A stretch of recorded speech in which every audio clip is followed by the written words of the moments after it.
यहाँ जिस तरह से चिराग पासवान 50 सीटों की मांग कर रहे हैं, जीतन राम मांझी 25 सीटों की मांग कर रहे हैं, तो कहीं ना कहीं उनको भारतीय जनता पार्टी अब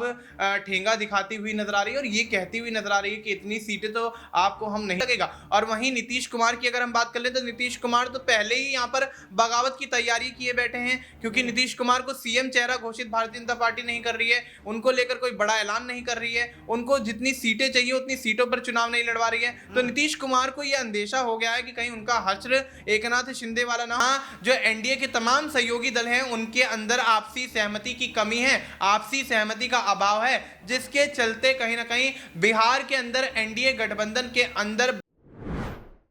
क्या बिहार की सियासत में होने वाला है बड़ा खेल? क्या एनडीए में पड़ने वाली है फूट? क्या चिराग पासवान, जीतन राम मांझी छोड़ने वाले हैं एनडीए? जी हाँ, नमस्कार। हमारे इस खास प्रोग्राम में आपका बहुत बहुत स्वागत है और इसमें हम चर्चा करने जा रहे हैं बिहार की राजनीति के बारे में, क्योंकि बिहार में जब से बजट सत्र शुरू हुआ तो उसमें नीतीश कुमार, तेजस्वी यादव की इशारों में बात हुई और इसमें ये पहले से देखा जा रहा है कि यहाँ पर चिराग पासवान हो या जीतन राम मांझी हो, वो लगातार नीतीश कुमार के खिलाफ खड़े हुए हैं और बीजेपी से भी नाराज हैं। और जीतन राम मांझी, चिराग पासवान ने तो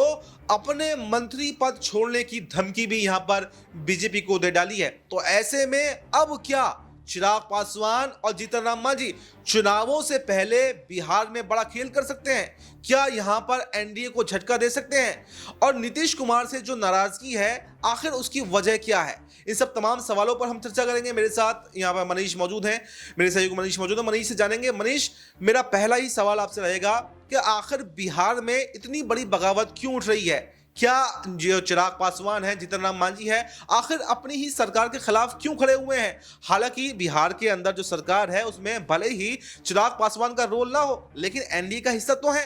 और जीतन राम मांझी ने तो ये कह दिया था कि महाराष्ट्र का समीकरण, झारखंड का समीकरण, दिल्ली का समीकरण बिहार के अंदर चलने वाला नहीं है और अगर मंत्री पद से भी इस्तीफा देना पड़ा तो हम उसके लिए तैयार हैं। तो आप क्या देख रहे हैं कि आखिर बिहार में चल क्या रहा है? और अगर यहां पर जीतन राम मांझी, चिराग पासवान एनडीए से बगावत करते हैं, बीजेपी का साथ छोड़ते हैं, तो क्या यहां पर आरजेडी के साथ में जा सकते हैं या फिर कोई नया गठबंधन बनाकर यहां पर चुनाव लड़ सकते हैं? जी बिल्कुल, यहाँ पर देखा जाए तो जिस तरह से एनडीए के अंदर बगावत की अगर हम बात करें बिहार के अंदर, तो वो बगावत जहाँ तक मैं समझता हूँ इसलिए भी हो रही है क्योंकि एनडीए ने जिस तरह से यहाँ पर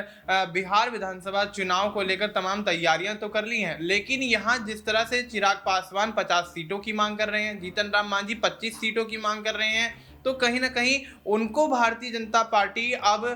ठेंगा दिखाती हुई नजर आ रही है और ये कहती हुई नजर आ रही है कि इतनी सीटें तो आपको हम नहीं दे सकते हैं। और वहीं नीतीश कुमार यहाँ, लेकिन अगर उन्होंने बगावत कर दी तो इसका नुकसान भारतीय जनता पार्टी को होगा? जी बिल्कुल, यहाँ पर नुकसान तो बेशक होगा क्योंकि जीतन राम मांझी भी एक बड़ा चेहरा है बिहार की राजनीति में और चिराग पासवान की पार्टी भी काफी पुरानी रही है, तो चिराग पासवान की भी काफी अहम भूमिका है बिहार की राजनीति में। तो स्थिति साफ है कि दोनों के बगावत करने से यहाँ बहुत बड़ा झटका भारतीय जनता पार्टी को लगेगा। और वहीं नीतीश कुमार की अगर हम बात कर ले तो नीतीश कुमार तो पहले ही यहाँ पर बगावत की तैयारी किए बैठे हैं, क्योंकि नीतीश कुमार को सीएम चेहरा घोषित भारतीय जनता पार्टी नहीं कर रही है, उनको लेकर कोई बड़ा ऐलान नहीं कर रही है, उनको जितनी सीटें चाहिए उतनी सीटों पर चुनाव नहीं लड़वा रही है। तो नीतीश कुमार को यह अंदेशा हो गया है कि कहीं उनका हश्र एकनाथ शिंदे वाला ना हो जाए, कि एकनाथ शिंदे शुरुआती दौर में मुख्यमंत्री जिस तरह से बनाए गए, दोबारा चुनाव होता है, दोबारा चुनाव में कहीं ना कहीं यहाँ भारतीय जनता पार्टी अपने हिस्से में ज्यादा सीटें रखती है, ज्यादा सीटों पर चुनाव जीतती है और उसके बाद एकनाथ शिंदे को यह कहकर साइडलाइन कर दिया जाता है कि हमारी सीटें ज्यादा हैं तो हम यहाँ पर अपना मुख्यमंत्री बनाएंगे। लेकिन एक सवाल तो ये बनता है ना कि अगर मान लीजिए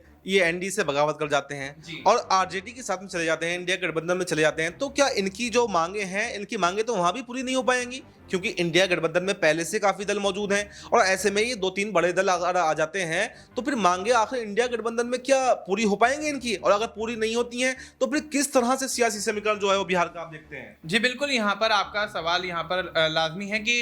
यहाँ चिराग पासवान और जीतन राम मांझी अगर इंडिया गठबंधन में जाते हैं तो उनकी मांगे वहां शायद पूरी ना हो, और अगर मांगे वहां भी पूरी नहीं होंगी तो उसका तीसरा ऑप्शन यहाँ पर यही बचता है कि यहाँ चिराग पासवान और जीतन राम मांझी एक साथ चुनाव लड़ते करते हुए नजर आए, लेकिन यहाँ उनके एक साथ चुनाव लड़ने पर भी पेच फंसता हुआ नजर आता है, क्योंकि कुछ समय पहले बिहार के अंदर एक राजनीतिक विवाद के चलते जीतन राम मांझी और चिराग पासवान आपस में एक दूसरे पर हमलावर हो रहे थे। तो स्थिति साफ है कि कहीं ना कहीं यहाँ जो एनडीए के तमाम सहयोगी दल हैं उनके अंदर आपसी सहमति की कमी है, आपसी सहमति का अभाव है, जिसके चलते कहीं ना कहीं बिहार के अंदर एनडीए गठबंधन के अंदर बड़ी फूट पड़ती हुई नजर आ रही है। और चिराग पासवान, जीतन राम मांझी अगर चुनाव लड़ते हैं तो अकेले के दम पर यहां चुनाव जरूर लड़ सकते हैं। अच्छा, यहाँ पर निशांत कुमार की बात करना भी बिल्कुल जरूरी है। निशांत कुमार भी इस वक्त जो है बिहार की राजनीति में चर्चा का विषय बने हुए हैं और कहा जा रहा है कि होली के आसपास या होली के बाद में यहाँ पर निशांत कुमार जो है वो जेडीयू की कमान संभाल सकते हैं, जेडीयू में एंट्री कर सकते हैं। इसको लेकर जेडीयू में भी विवाद है और बीजेपी भी नहीं चाहती कि यहाँ पर निशांत कुमार जेडीयू की कमान संभाले, जेडीयू में आए। तो आखिर ऐसी क्या वजह है जो बीजेपी हो या जेडीयू हो या और सहयोगी हो वो निशांत कुमार की एंट्री से खुश नहीं है? जबकि अगर देखा जाए तो बिहार के अंदर की अगर बात कर लें तो लालू यादव की पार्टी की कमान तेजस्वी यादव संभाल रहे हैं, रामविलास पार्टी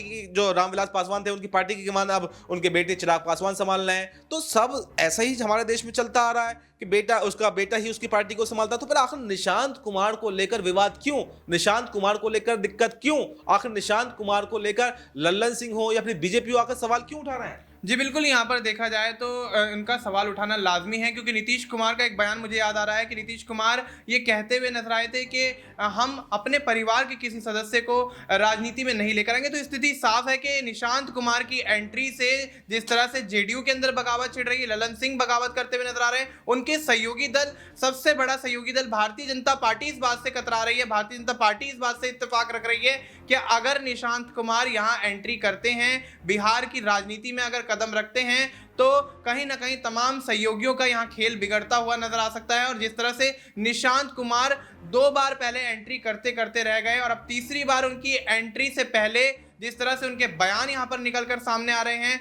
जिस तरह से वो आक्रामक तेवर दिखाते हुए नजर आ रहे हैं और एनडीए को से ये मांग कर रहे हैं कि नीतीश कुमार को सीएम चेहरा घोषित करें, यानी उनके पिता को सीएम चेहरा घोषित करें, तो स्थिति साफ है कि अब निशांत कुमार भी कहीं ना कहीं राजनीति में एक्टिव होते हुए नजर आ रहे हैं। और उनकी एक्टिवनेस से ये अंदेशा लगाया जा सकता है कि बिहार के विधानसभा चुनाव में उनको पार्टी की तरफ से कोई बड़ी जिम्मेदारी जरूर मिल सकती है।